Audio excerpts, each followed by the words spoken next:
আমার কর্তামশাই প্রতি মাসে বহরমপুর যায় কাজের সূত্রে। সেখানে গিয়ে ওকে ২-৩ দিন থাকতে হয়। ফলে বিভিন্ন রকমের রেস্টুরেন্টে গিয়েও খাবার ট্রাই করেছে।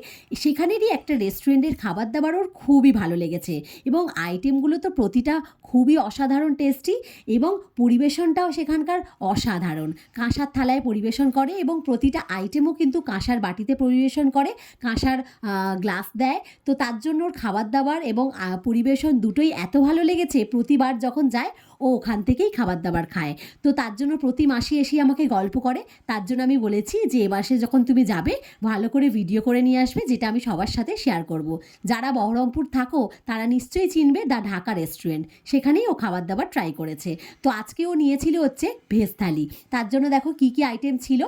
ভাত, ঝুড়ো আলু ভাজা, ডাল, একটা শাকের তরকারি ছিল, আলু ফুলকপির তরকারি, ধোকার ডালনা, আর তার সাথে ছিল আলু পটলের তরকারি। তারপরে দেখো একটুখানি পোলাও দিয়েছিল, সাদা পোলাও, তারপরে রায়তা, চাটনি, মিষ্টি। এত সুন্দর খাবার-দাবার এবং অসাধারণ নাকি টেস্ট। তো যারা নিশ্চয়ই খেয়েছো, নিশ্চয়ই জানাবে। আমি তো খাইনি।